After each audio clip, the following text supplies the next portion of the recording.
Cold streets, empty hearts, the night was cold. Snow fell from the sky like soft ash. The streets were silent, except for the sound of wind blowing between empty houses. She walked slowly, each step heavy. Her thin boots were soaked. Her silver skin had lost its shine. Her name was Kira, and she was not from Earth. Her hands shook as she pulled her thin cloak around her small body. She had been walking for hours, knocking on doors, begging for warmth, but no one wanted to see her face. No one wanted an alien near their home. She stopped in front of another house. Her eyes looked up at the small window. A soft yellow light glowed from inside. She took a deep breath and knocked. Knock, knock. She waited. The curtain moved slightly. Someone was watching. Then nothing. No one opened the door. Kira turned away. Her shoulders dropped. She whispered, "Please." No answer. She walked again. Her legs felt weak. The cold had already taken 2 of her people. One of them was a little boy she once saw in the shelter.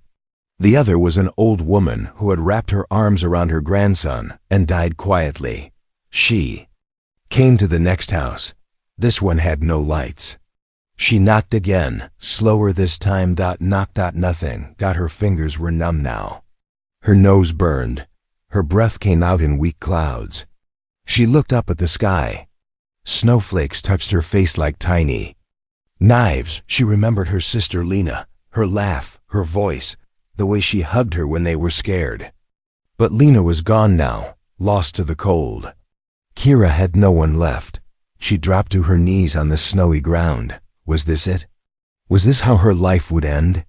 She curled up beside a wooden fence, pressing her back to it, trying to stop the wind from cutting through her. She could hear children laughing in the distance, safe inside warm homes.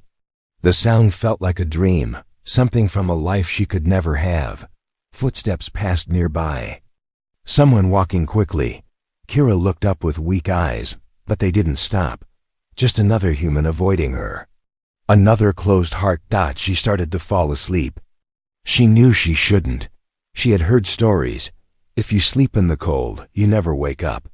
But she was so tired. A warm porch light blinked on. Kira didn't notice it at first. Her head rested on her knees. Her body shivered. Then she heard something, footsteps, close ones, coming toward her. "Hey!" A voice called out. She opened her eyes. A man stood over her. He looked human.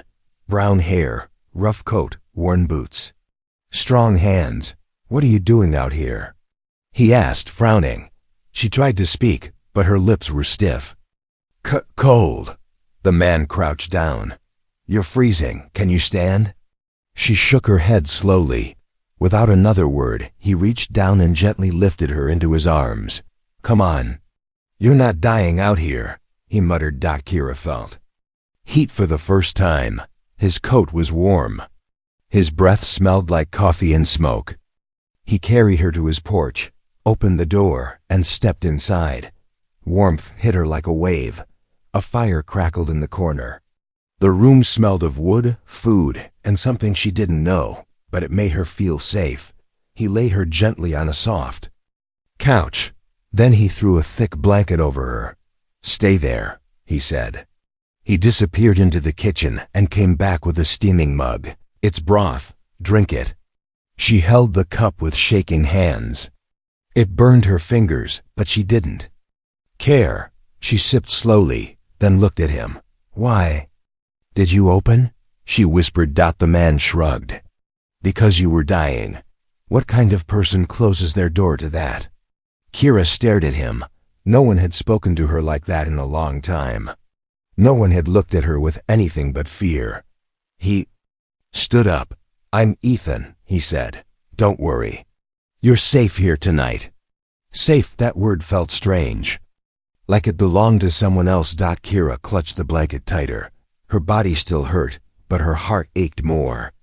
Still, for the first time in days, she felt a spark of hope. Outside, the snow kept falling. But inside that small house, one alien girl finally found a little warmth. and it had come from a door that didn't stay shut. Asterisk.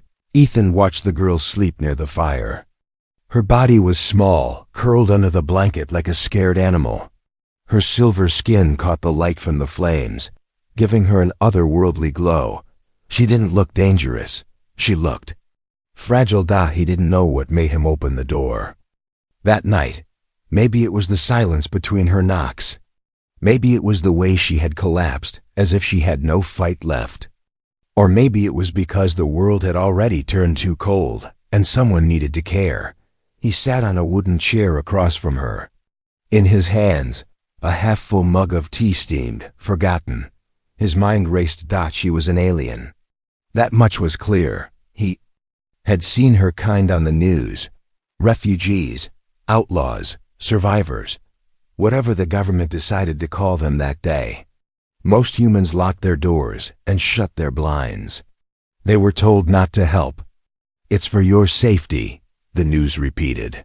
But safety had a price. And Ethan had always hated paying with his soul. The fire popped loudly, pulling him out of his thoughts. The girl stirred. Slowly, her eyes opened glassy and frightened. She looked around, blinking at the warmth, the flickering shadows on the wall, the man sitting nearby. "You're still here?" she asked softly, voice barely above a whisper.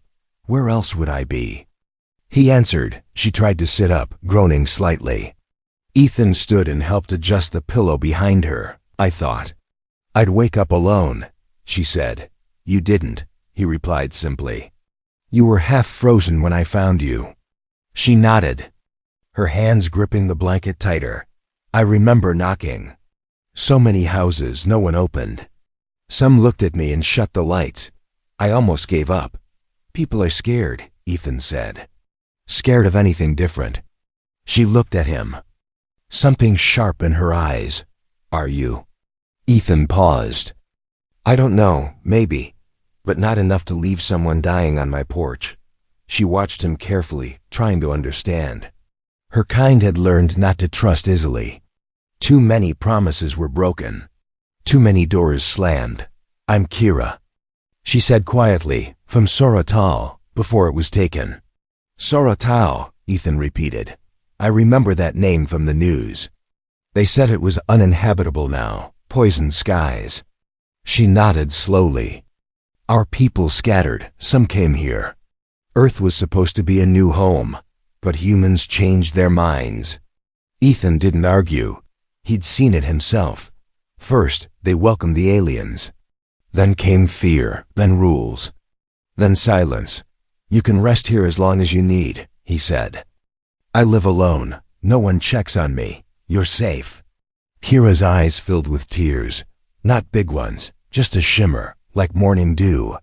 She wiped them quickly, embarrassed. "You don't know what that means," she whispered. "To hear that." Ethan didn't respond with words. Instead, he walked to the kitchen, grabbed a pot, and began making soup. The smell of spices and broth filled the room. Kira watched him from the couch, her body slowly warming, her heart unsure. This man, this human, was not what she expected. He was rough, quiet, but kind in a way that didn't ask for anything in return. "Do you always help strangers?" she asked after a while. "No," he said, stirring the pot. "Most don't need help. They just want favors. Then why me?" Ethan turned to face her. "Because when I opened that door, I didn't see an alien. I saw someone who was about to die, that's all." Kira looked down. Her voice trembled. "I didn't want to die, but I was so tired. My body gave up before I did." Ethan nodded slowly. "Well, it didn't win. Not tonight." He poured the soup into 2 bowls and handed one to her. She took it with both hands, letting the warmth spread through her fingers. For a long moment, they sat in silence, eating. Outside, the snow continued to fall. But inside that house, something had shifted. 2 souls from different worlds had shared a fire. One had opened his door, and the other had found it open when she needed it most, and neither of them knew. that this simple act of kindness would change both their lives forever. The fire crackled quietly. The orange glow danced across the walls, warming the small room. Kira sat with her knees pulled close to her chest, wrapped in the thick blanket Ethan had given her. Her silver eyes flicked between the flames and the man who had let her live. Ethan sat across from her again, sharpening a small knife on a stone, not because he needed to. It was just something to do with his hands. He didn't speak much, but neither did she. Yet the silence between them didn't feel heavy. It felt peaceful. Still, questions burned in his mind. Kira broke the silence first. "You live alone?" she asked. Ethan nodded. "Since the war?" Her voice lowered. "The one between humans and Trisk rebels?" "No," he said. "The one inside me." Kira didn't understand, but she didn't ask. She only nodded slowly, sensing pain behind his words. "You're not afraid I'll hurt you?" she said. After a moment, Ethan glanced at her, serious. "Should I be?" "No," she whispered.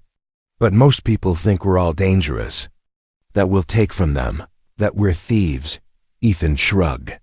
"Humans say that about other humans, too." Kira gave a weak smile. "Then I guess there's no hope for us." He stood, walked to the window, and peeked through the curtain. Snow still covered the world outside. But something else moved out there, silent and fast. A small drone floated past, its red eye scanning the dark streets. "They're looking for you," he muttered. Kira tensed. "How do you know? They've increased patrol since last week. You probably crossed the outer checkpoint without clearance." "I didn't have a choice," she said quickly. "I was being followed. My old shelter was raided. I ran. I didn't even grab shoes." Ethan turned to her. "Do you know who is chasing you?" Kira looked down. "Not soldiers, not humans, mercs, hired hunters." He cursed under his breath. "You're not just any refugee, are you?" He asked carefully. "I never hurt anyone," she said sharply.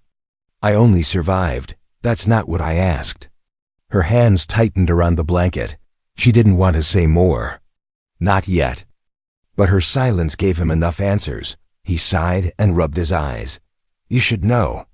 Hiding you could get me arrested. Or worse." "I know," she whispered. "And yet," he added, "I don't regret opening that door." She looked at him, surprised. He sat back down near the fire. "Maybe I was waiting for something, or someone, to give me a reason to feel human again." Kira's voice trembled. "We're not so different then. I just wanted to be treated like I was alive." The words sat between them like warm smoke. Slowly, Kira reached out her hand from under the blanket and placed it near the fire. Her fingers were long, slim, and shimmered faintly with soft blue light. She turned them slowly, letting the heat soak in. Ethan watched, not with fear, but with quiet wonder. "You're healing fast," he said. She nodded. "Our kind absorbs energy, from heat, from light. That's why people fear us. They think we'll drain their homes. But we only take what we need, like any living thing." Ethan gave a slow nod. "Makes sense." A knock came at the door. Both of them froze. Kira's hand went to her mouth. Her eyes widened. Ethan stood up silently, grabbed his coat, and walked toward the door. He peeked through the small viewer. Two men in gray uniforms stood outside, one holding a tablet. "Enforcers." Kira's heart pounded. "Don't open it," she whispered. Ethan turned back. "Hide under the floorboards now." Kira hesitated. Only a second, then moved quickly. Ethan pulled the old rug aside and lifted the wooden hatch. She crawled in and curled up into the darkness. He shut it just as the knocking grew louder. With a calm face, he opened the door. "Evening," said the man with the tablet. "We're doing a safety sweep. Have you seen any suspicious activity? Anyone unfamiliar around?" Ethan shook his head. "Just me. Always just me." The second man leaned forward. Reports say a Sorotal female was seen in this sector. Dangerous. Can drain power sources. If you see anything, report it. I'll keep my eyes open. Ethan lied smoothly. The men looked past him into the house. One stepped forward, but Ethan stood firm in the doorway. Cold night, Ethan said. Want some tea? The men frowned, then backed away. Be careful. Some of them hide in homes. Ethan nodded and shut the door. The moment they left, he locked it, dropped the hatch, and helped Kira out. Her breath shook, but she didn't cry. You're not safe here anymore, he said quietly. But for now, the fire still burns. And she knew. Even in a world that feared her, someone had decided she was worth protecting. Asterisk. The next morning was too quiet. Ethan stood at the window, sipping black coffee from a chipped mug. Outside, the snow still fell, soft and steady. It looked peaceful, but he knew better now. Peace was only what you saw on the surface. Inside the floorboards, Kira still slept. She had curled herself in tight, like a child hiding from monsters. She hadn't said much after the enforcers left last night. Just sat near the fire, holding her breath, waiting for them to return. Ethan couldn't stop thinking about their words. A Sorotal female, dangerous. He knew she wasn't dangerous. She was cold, weak, scared, but not dangerous still. He couldn't shake the feeling that something worse was coming. When Kira finally climbed out from her hiding space, she looked pale. Her skin had dulled again, like the fire inside her had. Dimmed overnight. You didn't sleep, she said, noticing his tired eyes. I'm used to it, Ethan replied. Coffee keeps me going. She gave a small smile, but it faded quickly. They'll come back, won't they? He nodded. Or send someone else. Kira sat on the couch and pulled the blanket around her shoulders. They'll search every house if they find me here. I won't let them take you. She looked up, eyes shining. You don't even know why they're after me. Ethan raised an eyebrow. Then tell me. Kira looked down at her hands. They trembled slightly. Back in the refugee camps, there were rumors that someone from Sorotal had healing abilities, that their body could produce energy instead of taking it.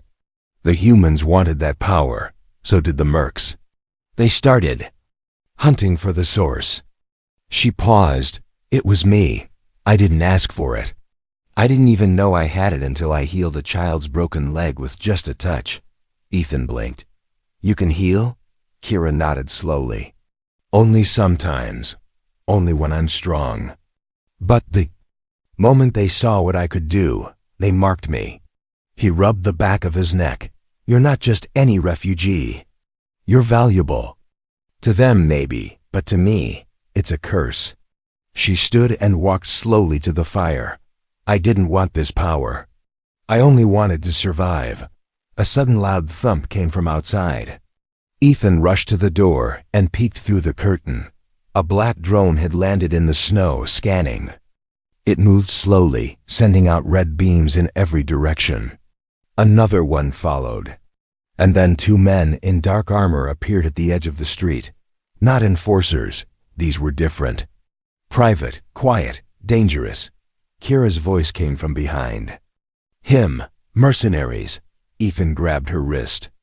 We need to hide now. But Kira didn't move. No, she said suddenly. If I hide again, more people will get hurt. You will. He stared at her. I don't care what happens to me. I do, she whispered. You opened the door. No one else did.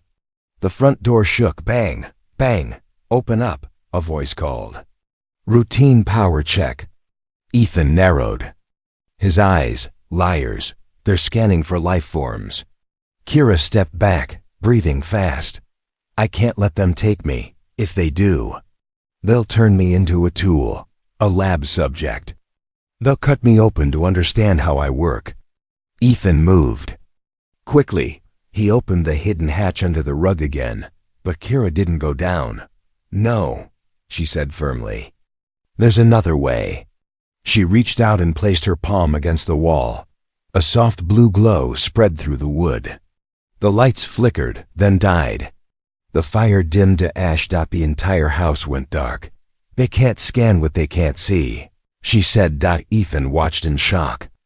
You just shut down everything? She nodded. Just for a moment. Outside, the mercs cursed. The drone froze in the air. One of them kicked the door hard. Inside, Ethan pulled Kira into the hallway. Come with me.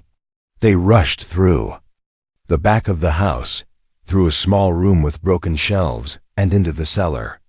Ethan pointed to the floor. There's a tunnel, he said. Old escape route. I used it once when the city was under martial law. It leads into the woods. Kira looked at him. Will you come? He hesitated. They won't stop until they catch you. She grabbed his hand. I'm not asking for a hero. I'm asking for a friend. For a long second, Ethan didn't answer. Then he nodded. I'll get my coat. They moved fast. Behind them, the door crashed open. Footsteps thundered into the house, but the fire had already gone cold. And the girl they came to take was already gone. The wind howled through the trees like a crying ghost. Ethan and Kira crouched behind a fallen log deep in the snowy woods. Their breath came in soft clouds, and their boots sank into the thick ice. Behind them, the world they escaped still glowed red. Lights, drones, and the sharp voices of mercenaries shouting in the distance. But here, hidden among the frost-covered branches, everything was still. I think we lost them, Ethan whispered. Kira nodded, but her shoulders were shaking not from cold, but from fear. She pulled the blanket tighter around her, eyes darting toward every rustle in the trees. We should keep moving, she said softly. Ethan looked at her, then at her feet. You're limping. I'm fine, she lied. You're not, he replied. We'll stop for a bit. There's a small cave ahead. I used it once during a storm, she hesitated. What if they follow? They won't find us tonight, he said. We'll stay low, quiet, no fire, just rest. The cave was small, barely a hole in the hillside, but it was dry, and the wind couldn't reach them inside. They settled in the corner, sharing what was left of a food bar Ethan had stuffed in his coat. He tore it in half and handed her a piece.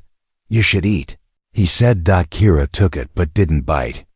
She looked at the hard surface of the bar and whispered, We used to make bread from bluegrass flour back home. It smelled sweet, like cinnamon. My sister always added too much honey. Ethan looked at her. Tell me about her. Kira stared at the cold stone wall. Her voice was low and steady. Her name was Lena. She was 2 years younger than me, small, curious. Always asked questions, even when it got her in trouble. She loved old human movies. We used to watch them together in the camps. She smiled. Faintly, one time she asked me if we could visit Earth one day. I told her maybe, if we were lucky. Ethan leaned back against the cave wall. What happened to her? Kira's smile vanished. The winter came early in our zone. We had no heating, barely any blankets. She got sick, fever. She didn't last 3 nights. Silence. Ethan didn't say, I'm sorry. He knew those words were too small for that kind of loss. Instead, he gently said, She sounds like someone worth remembering. She was, Kira replied. I kept thinking, if I had this power back then, if I could have healed her. She trailed off. Her voice breaking, Ethan shifted closer. He didn't touch her, but his presence alone felt solid. Like a shield between her and the dark. You helped that boy in the camp, right? He asked. Kira nodded. His leg was broken. He was crying. I touched him. I felt something move through me, and suddenly he was better. The other refugees called it a miracle, but the humans called it a threat, because they didn't understand it, Ethan muttered. Or because they wanted to control it. Kira looked up. Why do you believe me so easily? Ethan met her eyes. Because you saved someone and then ran for your life. That sounds like truth to me. She stared at him for a long time. No one had believed her story so quickly before. Not even her own people. Some had feared her. Some had blamed her for attracting attention. But Ethan didn't ask for proof. He listened. "Ethan," she said softly. "You risked your life for me, twice. Why?" He shrugged. "You needed help." "So do a lot of people," she said. "Maybe I was tired of walking past them," he admitted. "Maybe I didn't want to be like everyone else anymore." Kira closed her eyes. Her body still ached, but in that cold cave, surrounded by darkness, something warmed inside her. It wasn't heat, that it was trust. And trust, for someone like her, was rarer than fire. She opened her hand and held it near Ethan's arm. A soft blue light pulsed gently from her skin, not burning, not stealing, just a soft warmth. Ethan blinked in surprise. "What's that?" "Not healing," she said. "Just sharing warmth. My kind can do that too, when we're safe. When we trust."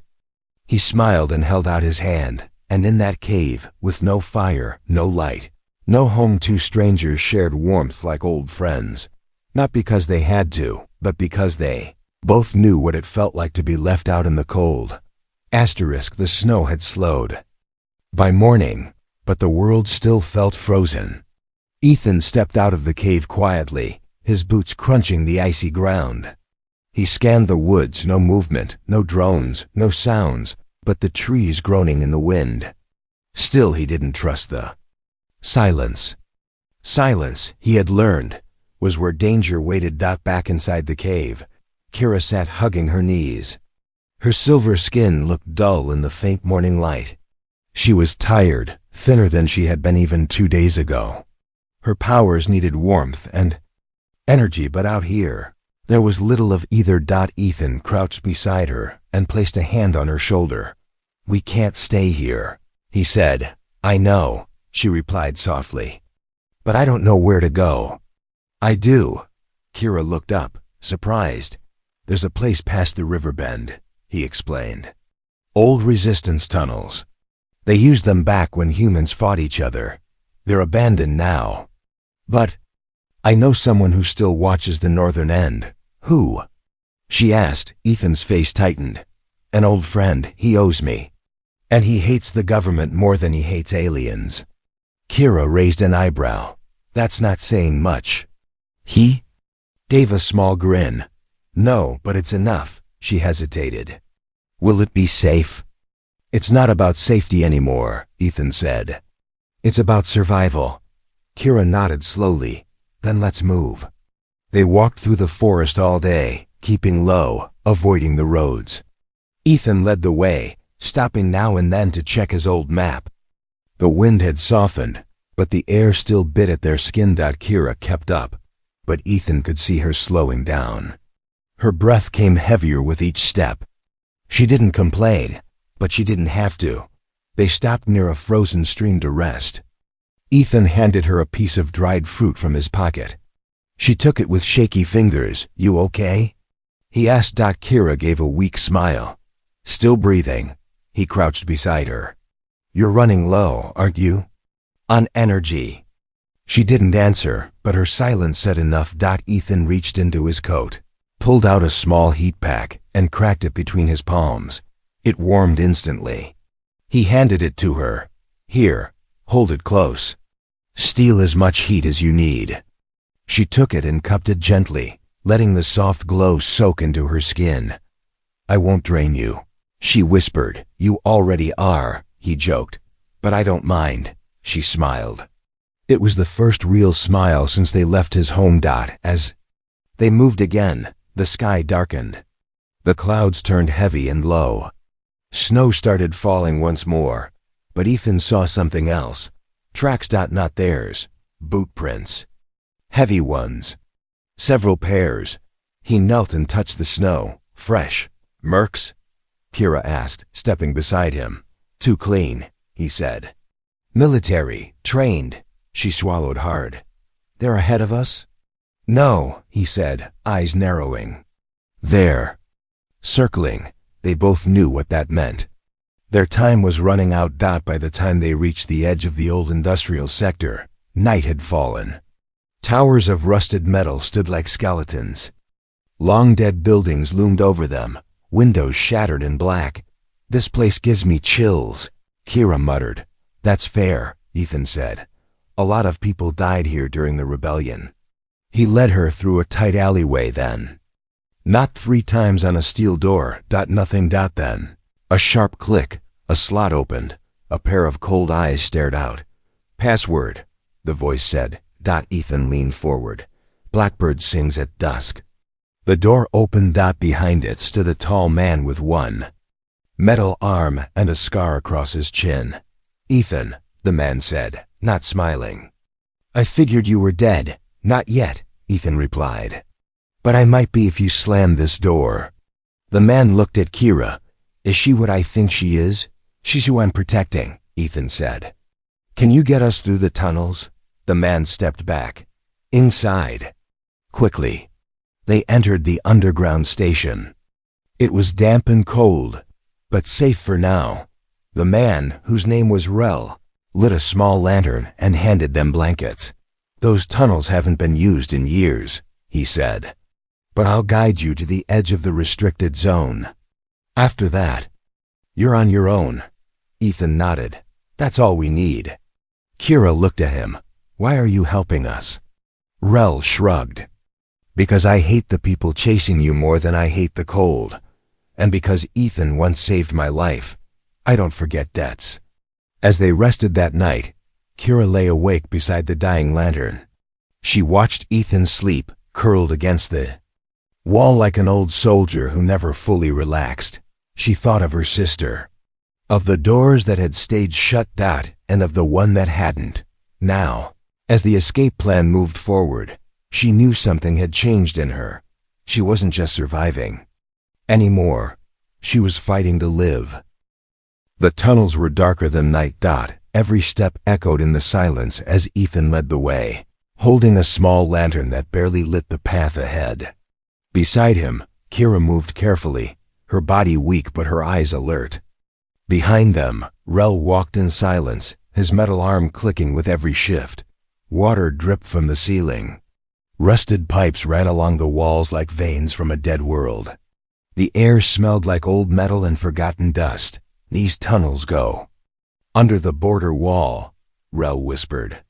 "If you make it to the other side, there's a safe zone. No patrols, no scans. Just farmers and old world rebels." "How far?" Ethan asked. "Maybe 2 hours. If no one's blocked the path." They walked without speaking after that. Each step Kira took felt heavier. Her body was close to empty.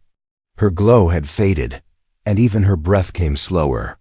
She tried not to let Ethan notice, but he saw everything. "You need to stop?" he asked. Gently, she shook her head.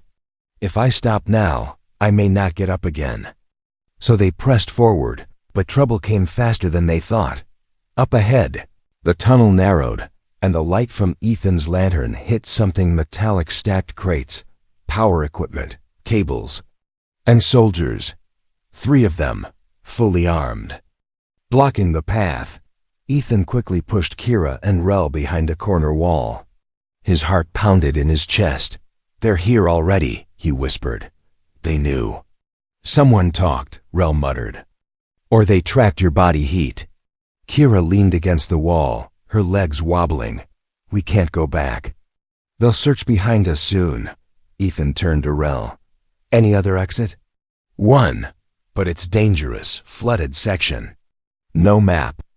It was sealed after the last collapse." "We'll take it," Ethan said without hesitation. Rel raised an eyebrow. "You sure?" Ethan looked at Kira, pale, shaking, but still standing. She didn't come this far to give up now. They doubled back, rushing down a side tunnel Rel pointed to. The deeper they went, the colder it got. The floor was wet, covered in slick mud and broken concrete. Finally, they reached a large iron gate. Rel forced it open with his mechanical arm, the metal groaning loudly. "Beyond here, I can't follow," Rel said. If you make it through the floodway, you'll reach the old forest path. Kira stepped forward. Thank you, Rel. He gave a short nod. Take care of her, Ethan. I will. Ethan promised. Then he and Kira entered the flooded tunnel. Air turned wet and heavy. Water reached their ankles, then their knees. Kira stumbled once, nearly falling. Ethan grabbed her, pulling her close. I've got you, he said. She looked up at him, barely able to speak. I don't think I can go much farther. You can, just a little more. He pulled her arm around his shoulder, helping her.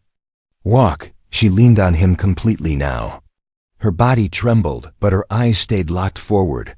The water began to drain as the tunnel sloped up again. Finally, they reached a rusted hatch. Ethan twisted the wheel with all his strength. It groaned, then clicked open. Fresh air hit their faces. Cold, sharp, and clean. They were outside. Kira collapsed to her knees in the snow. We made it, she whispered. Ethan helped her up gently. Not yet. There's still a little walk to the safe zone. Come on. But she didn't move. Ethan, she said, her voice weak. I can't walk. He dropped to his knees beside her. Don't say that. I'm done, she said. There's nothing left in me. He held her face in his hands. Look at me. You didn't knock on all those doors just to die here. She blinked, a tear freezing on her cheek. I'm scared, she admitted. So am I, Ethan said softly. But you're not alone. He picked her up in his arms.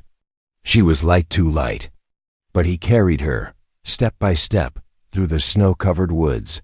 When he reached the top of a hill, he saw a small cluster of old homes in the distance. Warm lights glowed from the windows. That's it, he told her. You see it? But her eyes were barely open. Stay with me, he begged. Kira opened her mouth. You opened your door. And I'll never close it, he whispered. One final step, then another. And finally, they reached the edge of the zone. An old woman opened her cottage door. She gasped, rushing forward. I need help, Ethan said. She's dying. But Kira wasn't dying. Her body began to glow faintly again. The warmth of safety, of kindness, of being truly seen. It returned. And her light, her true light, came back. Ethan fell to his knees, exhausted, holding her tightly. Kira opened her eyes. You didn't save me, she said softly. Ethan looked confused. You reminded me that I was worth saving. And together, through the storm, they had reached the one thing both of them thought they had lost forever. A new beginning.